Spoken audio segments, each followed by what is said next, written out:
안녕하십니까. 사랑하는 성도 여러분. 참 많이 보고픈데 이, 사실 얼굴을 보지 못해서 좀 많이 아쉬운 면이 있습니다. 이번 주부터는 주중에 제가 다시 한번 더 우리 성도님들과 또 개인적인 어떤 만남이나 신방을 시작하도록 그렇게 하겠습니다. 사실 이런 일들이 있음으로 인해서 사람들은 여러 가지 어떤 이 추측을 넘어서 억측을 하고 있는 경우들이 참 많이 있습니다.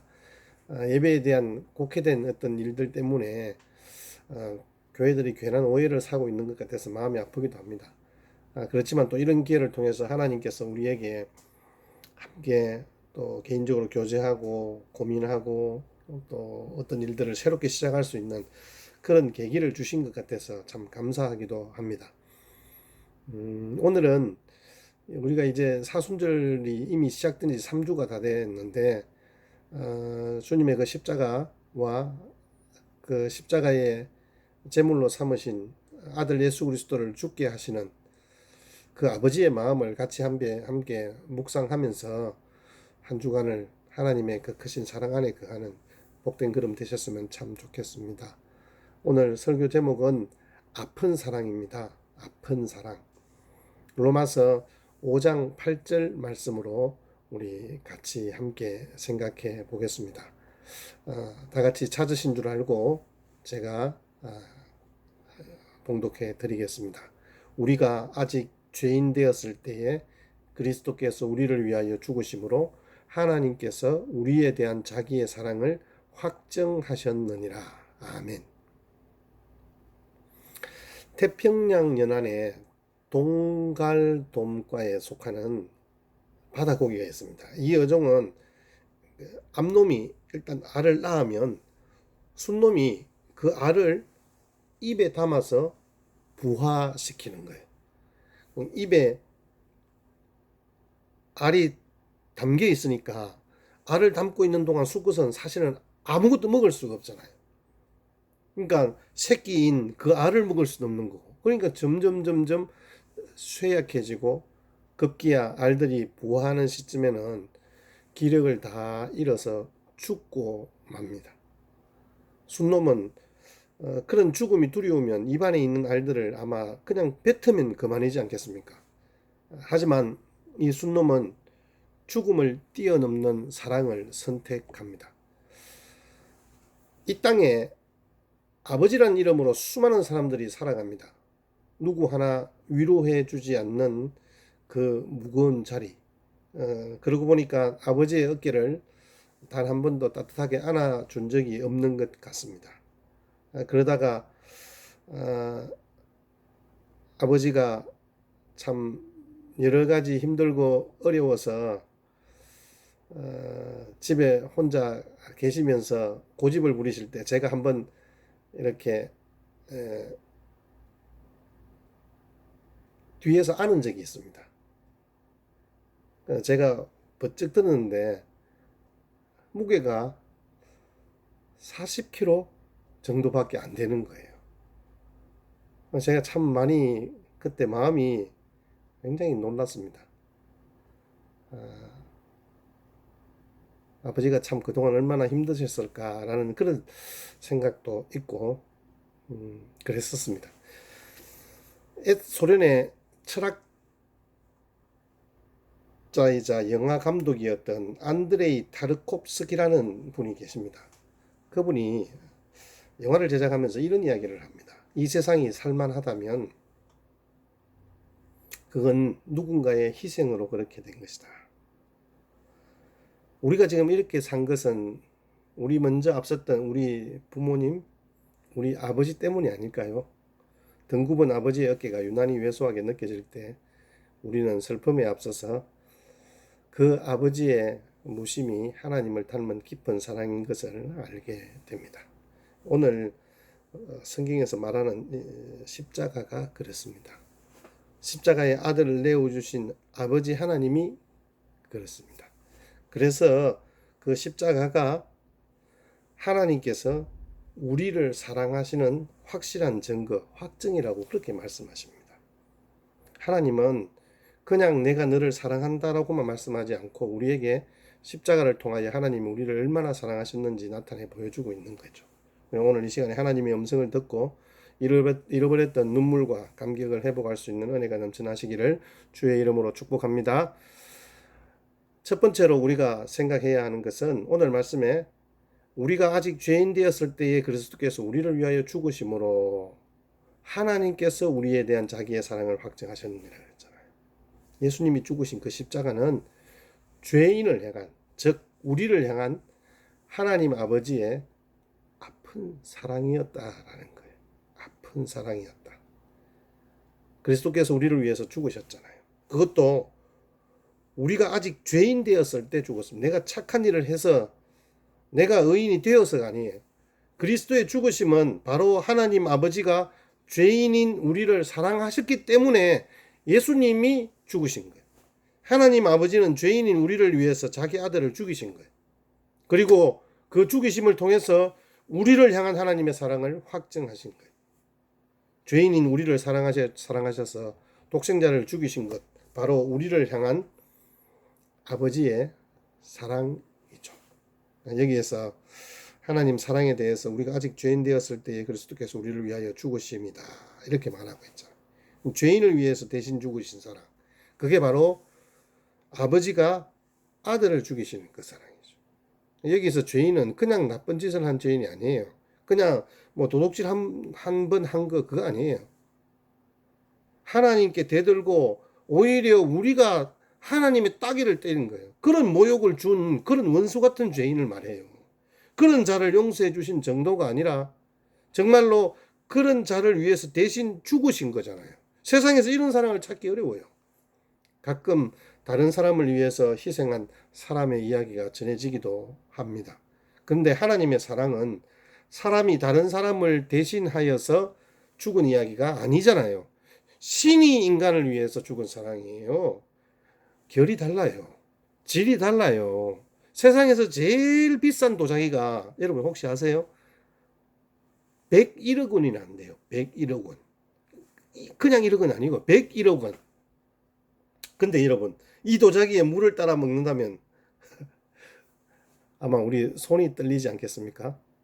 그런데 늘 물을 따라 먹는 종이컵 하나를 찾기 위해서 이 도자기를 깨뜨려 버릴 사람이 있을까요? 하나님의 사랑은 종이컵 하나를 찾기 위해서 100억짜리 도자기를 깨버리는 것과 같은 거예요. 지금 우리는 그런 사랑을 받은 사람이에요. 우리를 이렇게 사랑하시는 마음을 가장 잘 보여주시는 성경 이야기가 저는 이번 주에 창세기 22장 아브라함이 이삭을 바치는 장면을 생각했었어요. 그 22장의 기록에 보시면 참 이해할 수 없는 명령을 하나님이 내리십니다. 창세기 22장 2절 말씀인데요. 여호와께서 이르시되 내 아들 내 사랑하는 독자 이삭을 데리고 모리아 땅으로 가서 네가 내게 일러준 한 산 거기서 그를 번제로 드리라. 하나님은 아브라함에게 그냥 이삭을 바치라고 하지 않았습니다. 내 아들 내 사랑하는 독자 이삭을 바치라고 했습니다. 하나님이 아브라함이 이삭을 얼마나 사랑하시는지 또 아브라함에게 이삭이 얼마나 소중한 존재인지 알고 계셨다는 말씀이잖아요. 아브라함은 이삭을 100살에 낳은 아들이에요. 눈에 넣어도 아프지 않아요. 정말 내가 죽을 수 있다면 오히려 그게 훨씬 더 영광스럽다. 정말 너무 기쁘다라고 생각했을 정도예요. 생명보다 귀한 아들이죠. 그런데 하나님이 그 아들을 모리아산으로 데리고 가서 번제로 드리라는 거예요. 아들을 죽여서, 죄송합니다 표현이, 목을 따고 피를 쏟고 각을 떠서 다 태워서 연기로 하나님께 드리는 거예요. 뭐 말도 안 되는 이야기죠. 모압과 암몬에 있는 이방 신들을 섬기는 자들이 자녀들을 잡아서 드렸던 그 무지함과 뭐가 다를 바 있어요. 똑같아. 근데 지금 그 명령을 받고 아브라함이 지금 모리아산을 향하여 가고 있어요. 아들 이삭을 데리고 종들과 준비할 것도 준비해서 가는 거예요. 가는 시간이 3일이라고 이야기합니다. 그 3일 동안 얼마나 가슴 아프고 힘이 들었을까요? 모리아산이 점점 다가올수록 아브라함의 가슴은 천갈래 만갈래로 찢어지는, 차라리 지금 이 시간이 멈추었으면 좋겠다. 아무것도 모른 채 아버지와의 여행을 즐거워하며 걸어가는 그 이삭을 바라보는 아브라함의 가슴은 정말 고통스럽고 아팠을 거예요. 사흘 길 가는 동안 한밤중에 이삭은 자고 있겠죠. 아브라함의 심장은 아마 새까맣게 타들어간 거예요. 이삭이 눈치채지 못하게 고개를 숙인 채 왜 내 아들입니까? 왜 내 아들이 왜 이래야만 합니까? 라고 묻고 또 물으면서 피눈물을 쏟을 대로 쏟고 울부짖을 대로 울부짖는 아브라함의 모습을 충분히 생각해 볼 수 있습니다. 여러분, 이 모습을 보시면서 혹시 연상되는 부분들이 없으세요? 죽음을 향해서 예루살렘을 향하여서 가셔서 한밤중에 겟세마네 동산에서 제자들은 자고 있는 가운데 땀방울이 빗방울이 되도록 아버지, 할 수만 있다면 이 잔을 내게서 물리쳐 주세요. 하나님의 뜻을 묻고 또 물었던 그 주님, 그 주님의 부르짖음을 외면하셔야 하셨던 그 아버지 하나님의 마음이 지금 아브라함의 마음과 같지 않았겠나. 저는 그렇게 묵상이 되어지더라고요. 자, 이제 집 떠난 지 3일째가 되었어요. 모리아산에 다다르자 종들을 남겨둔 채 이제는 너희들은 여기 있고 이삭만 데리고 두 부자가 모리아산으로 터벅터벅 걸어갑니다. 아직까지 아무것도 몰라요. 이삭은 아브라함의 말씀 따라서 번제단에 쓸 나무를 어깨에 지고 산으로 올라가는데요. 이삭이 아무리 생각해도 좀 이상한 거예요. 아버지, 우리가 하나님의 말씀에 순종해서 제사를 드리러 가는데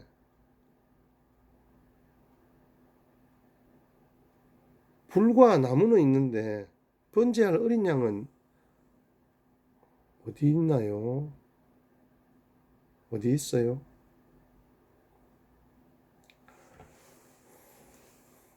여러분, 예수님께서 하나님 말씀에 순종하여서 자신이 인류를 위한 번제가 되어서 나무 십자가를 지고 갈보리산으로 올라가셨던 그 처절한 그 십자가 지고 가시는 그 길. 근데 그 아들의 뒷모습을 바라보는 아브라함의 마음이나 당신의 아들이 인간이 짊어질 죄악의 대가, 즉 십자가를 진 채 골고다 언덕을 오르는 것을 보시는 그 하나님 아버지의 마음 똑같았던 것 같아요. 아버지, 불과 나무는 있는데 번제 어린 양 어디 있어요? 아브라함이 얼마나 마음이 아팠겠어요. 그때 아브라함이 이렇게 대답합니다.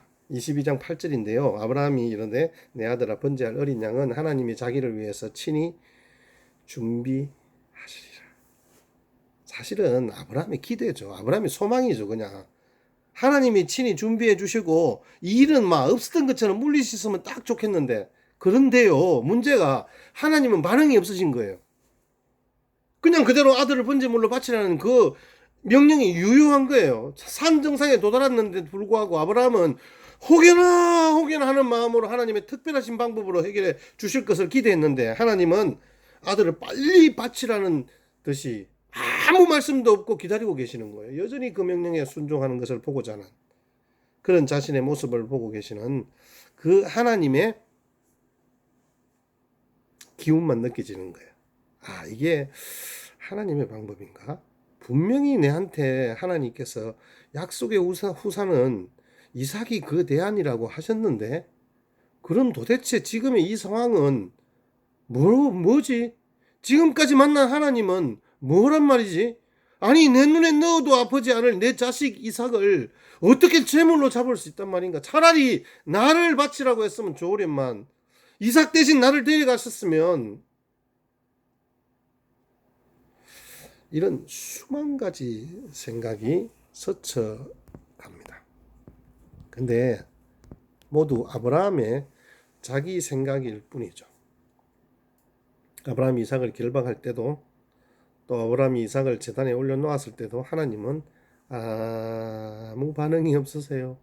마음이 너무 조급해요. 아브라함은 눈을 자꾸 하늘을 향하여 보는 거예요. 하나님이 뭔가를 말씀해 주실 것 같은데 아무 대답이 없는 거예요. 하나님 정말 이삭을 바쳐야 합니까? 아브라함은 떨리는 마음으로 가까이 다가가 줄로 아들을 칭칭 감습니다. 건장한 청년의 나이로 얼마든지 아버지 아브라함을 밀쳐내고 도망갈 수도 있는데 이삭은 지금 여호와 하나님만을 믿고 섬기는 아버지의 그 모습을 너무 잘 알기 때문에 아버지의 뜻대로 행하실 수 있도록 자신을 독려매는데 그냥 가만히 있는 거예요.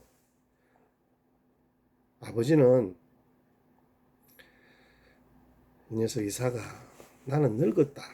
네가 나보다 힘이 세니까 나를 밀쳐내고 그냥 도망가라. 그렇게 말하고 싶은 거예요. 이 아버지는 아들에 대한 애틋한 정으로 수없이 그렇게 외치지만 오히려 아들은 아버지의 그러한 가슴 아픈 마음을 달래듯이 아무 말 없이 순순히 결박당하여 나무 위에 누웠습니다. 어느 날 광야에서 사단이 나에게 경배하기만 하면 이 세상을 다 너에게 주겠다라는 제안마저 거부하고 수많은 사람들이 왕으로 오셔서 새로운 세상을 이루어 나가는 그런 기대마저도 뒤로 한 채 아버지의 뜻대로 묵묵히 십자가의 길로 걸으시면서 온 세상의 번제를 위하여 십자가 위에 누우신 예수님의 모습이 생각났습니다. 아버지로부터 결박당하여 번제에 쓸 나무 위에 올려진 이삭과 인류의 죄값을 담당하기 위해서 아버지로부터 버림받아 나무 십자가 위에 못 박혀 죽으시기 위해서 누우신 그 예수님의 모습, 똑같이 오버랩이 되는 거예요. 저는 이 장면에서 너무 가슴이 아팠어요. 자기가 번제의 제물임을 깨닫고 묵묵히 아버지의 그 결박을 받아들이고 제단 위에 자신을 드리는 이삭의 모습도 가슴 아팠지만 그런 아들을 묶어야 하는 아브라함의 마음은 어땠을까요? 그런 아들을 번제물로 올려야 하는 아브라함의 마음 때문에 저는 너무너무 마음이 아픈 거예요. 거기에 자기의 아들을 십자가에 내어놓으시고 그 아들이 십자가에서 무력하게 고통당하시고 멸시받으시고 저주받으시는 모습을 무력하게 바라보셔야 하셨던 우리 성부 하나님의 마음이 느껴졌기 때문에 그런 거예요. 그런데 성경에서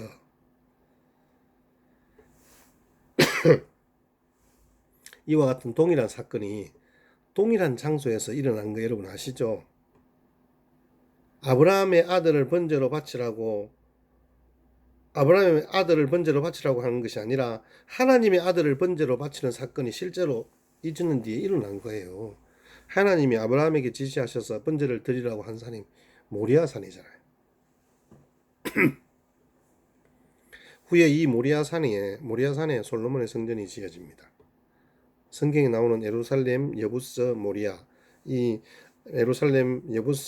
이 모두 동일한 장소입니다. 예수님께서 십자가에서 돌아가신 장소는 예수님께서 사역을 하셨던 갈릴리가 아니에요. 바로 이 모리아산이에요. 예루살렘이 그 예루살렘 골고다 언덕이잖아요. 너희가 이 성전을 헐라 내가 사흘 만에 다시 세우리라고 한 그 성전이 있던 자리가 바로 이 모리아산인 거예요. 창세기 22장에 약속하신 대로 하나님은 하나님의 산에서 이제는 아브라함뿐만 아니라 모든 인류를 위한 속죄할 어린 양을 준비해 두신 그 자리. 속죄할 어린 양이 누구였습니까? 수풀에 걸린 어린 양이었지만 결국은 종국에 우리 주 예수 그리스도께서 영원한 제물 대신 어린 양으로 오셔서 그 십자가 나무 위에서 못 박혀 죽으시는 바로 그 자리. 그래서 예수님은 그 모리아산에서 절규하시잖아요. 엘리 엘리 라마 사박다니 나의 하나님 나의 하나님 어찌하여 나를 버리셨나이까. 이 비명과 같은 한 맺힌 처절한 절규에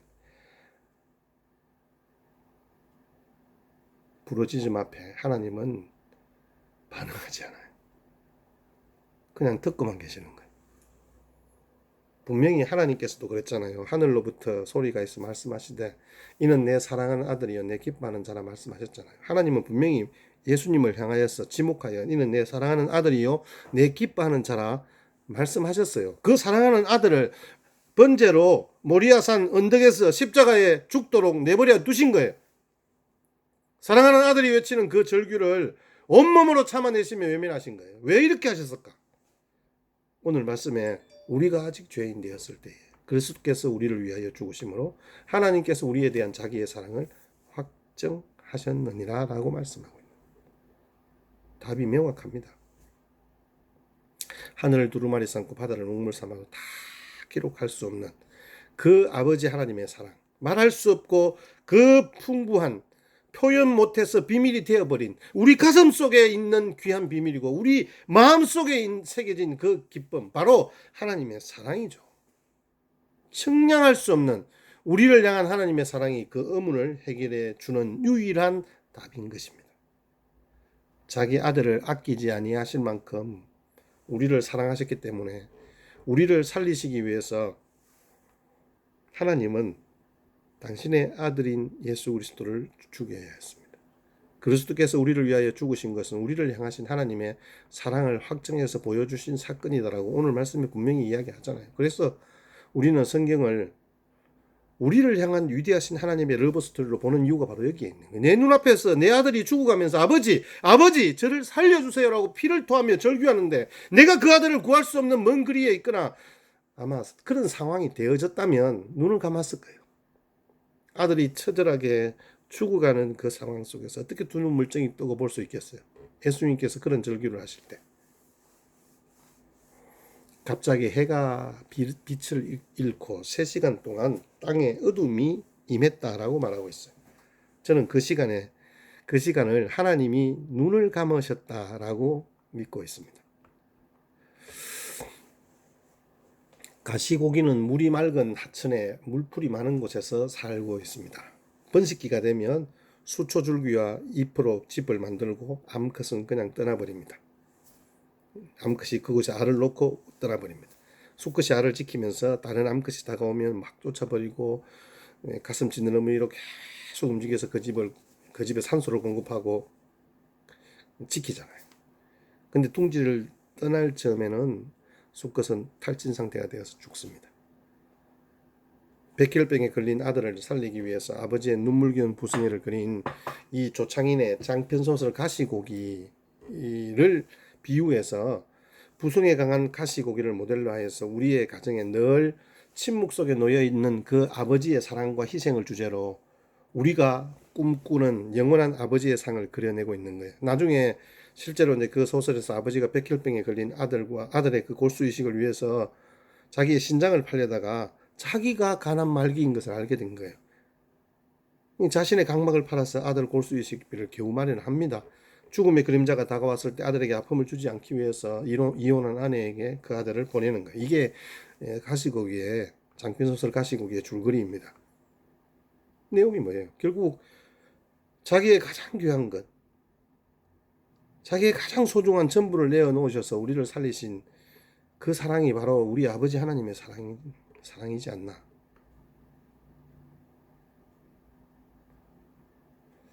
바다의 깊이로 제가 시를 하나 읽어드릴게요. 바다의 깊이를 재기 위해 바다로 내려간 소금 인형처럼 당신의 깊이를 재기 위해 당신의 피 속으로 뛰어든 나는 소금 인형처럼 흔적도 없이 녹아버렸네.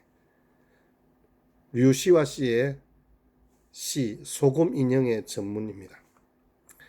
아마 이 소금 인형의 어떤 의미는 이런 것 같아요. 하나를 얻고 깊이 있게 이해하기 위해서 그만큼의 값 지불을 해야 되는데 사랑을 예로 한번 들어보십시다. 한 사람을 사랑하려면 당연히 그 사람의 겉모습만이 아닌 그의 내부 깊숙한 곳을 이해할 수 있어야 되는 거잖아요. 그러나 지금 그 사람의 내부에 내가 들어가 보면 내 자신이 그냥 녹아져 버릴지도 모르는 거예요. 그러나 그 희생을 기쁨으로 받아들이는 것이 사랑의 신비잖아요. 바닷속으로 뛰어든 소금 인형처럼 바닷물에 녹아서 흔적도 없이 녹아버리는 것. 하나님 아버지는 죄인인 우리의 인생에 뛰어들어서 자기를 녹여버린 거예요. 하나님의 자존감, 하나님의 거룩함, 하나님의 감정, 하나님의 마음이 다 녹아버린 거예요. 독자를 잃은 그 의미의 심장이 터지고 녹아져 사라져버리는 것처럼 성부 하나님의 그 마음도 십자가에 매달린 그 예수님과 함께 녹아져 버린 거예요.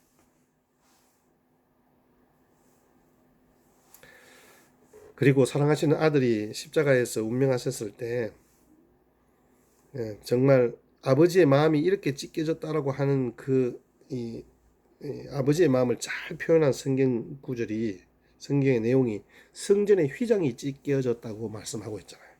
성전의 그 휘장은 단순한 우리 지금 현재 보는 이런 커튼이 아니에요. 우리가 힘센 남자들이 뜯으면 뜯겨지는 그런 게 아니에요. 청색, 자색, 홍색 실로 꼬아서 만든 이 두꺼운 직조물이에요. 그 두께가 9cm예요. 9cm. 9cm면 여러분 어느 정도? 9cm 이 정도 되잖아요. 9cm. 길이는 22m예요. 넓이가 11m나 되는 무겁고 두꺼운 휘장이란 말이에요. 수백 명의 사람들이 양쪽으로 달라붙어 찢은데도 사실은 찢을 수가 없는 거예요. 찢겨지는 휘장이 아니에요. 근데 그 휘장이 위에서 아래로 찢겨진 거예요. 밑에서 사람이 칼집을 내고 찢은 게 아니란 말이에요. 위에서 찢어졌다고 했어요. 위에서. 바위들도 갈라져 버려요. 사랑하시는 아들이 십자가에서 운명했을 때 아버지 하나님의 마음이 그렇게 찢어졌고 그렇게 갈라졌다라고 저는 믿습니다. 하나님은 아브라함이 모리아산에서 이삭을 제물로 바치기 위해서 칼을 들어 아들을 찌르려 했을 때 하나님의 그 급한 목소리로 아브라함아 아브라함아 그 아이에게서 네 손을 떼라 그에게 아무 일도 하지 마라. 아버지 하나님은요 그 아버지 아브라함의 마음을 너무 잘 아셨기 때문에 그래서 하나님은 아브라함에게 이삭을 대신할 순양을 주셨고 아브라함은 그 순양을 잡아서 번제로 드리는 해피엔딩이었죠. 그런데 말입니다. 아버지 하나님께서는 사랑하시는 그 아들을 대신할 양이 없었던 거예요. 있을 수도 없죠.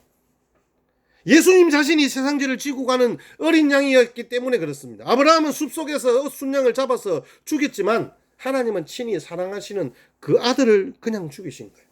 그 아들을 죽이셔야만 했던 아버지의 마음이 찢어진 휘장처럼 갈라진 바위로 흔들리는 땅으로 깨지는 무덤으로 표현되어졌던 거예요. 그렇습니다. 그처럼 하나님은 십자가를 통해서 하나님께서 우리를 얼마나 사랑하시는지 그 사랑을 확증해 주셨어요. 예수님께서 공생애를 시작하실 때 이 말씀이 선포되었습니다. 하나님이 세상을 이처럼 사랑하사 독생자를 주셨으니 이는 그를 믿는 자마다 멸망하지 않고 영생을 얻게 하려 하심이라.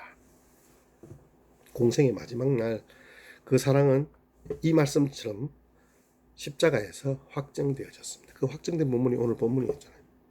아직 죄인 되었을 때 그리스도께서 우리를 위하여 대신 죽으심으로 하나님이 우리에 대한 사랑을 확정했다라고 말씀하고 있습니다. 우리가 지금 이 사순절 기간에 우리가 반드시 묵상해야 할 것은 십자가 주변에 있었던 사람들에 대한 묵상이 아니잖아요. 십자가에 달리신 예수님과 예수님이 남기신 마지막 가상칠언만 생각하는 것이 아니라는 거예요. 저는 오늘 이 시간 여러분들에게 그 십자가 위, 아니 그보다 더 위, 하나님 나라에서 사랑하시는 아들을 바라보면서 눈을 감으셨던 아버지의 마음, 그 아들이 운명하실 때 가슴을 찢으셨던 그 아버지의 마음을 볼 수 있었으면 좋겠습니다. 그 아버지 하나님의 아픈 사랑을 볼 수 있어야 합니다. 하나님은 십자가를 통해서 하나님 우리를 얼마나 사랑하시는지 그 사랑을 나타내 보여주신 거예요. 본문을 묵상하면서 하나님은 이렇게 말씀하십니다. 내가 너를 사랑한다. 내가 아들을 주고 너를 선택했거든. 너 힘들지? 지금도 울고 싶은 마음을 안고 나를 찾고 있는 너를 나는 너무너무 사랑한다. 헌드가 내가 너를 얼마나 사랑하는 줄 아니? 나는 내 독자 아들보다 범죄한 너를 더 사랑한다. 내가 너를 위해서 내 아들을 죽였거든. 이 사랑의 무게가 아브라함의 마음을 통해서 현대를 살고 있는 저와 여러분에게 강하게 다가오는 은혜가 있으시기를 축원합니다. 사순절을 지납니다. 지금 코로나 바이러스로 인해서 최대의 난국을 겪고 있는 여전히 힘든 문제를 안고 무릎 꿇는 우리들에게 하나님은 우리에게 이렇게 말씀하세요. 내가 너를 사랑한다. 내 아들을 십자가에 죽이면서까지 너를 사랑했단다 라는 음성 들으면서 정말 복음의 참된 의미들을 되돌아보는 남은 시간 되시기를 주의 이름으로 축복합니다. 우리 찬송가 149장을 같이 찬양할 텐데요.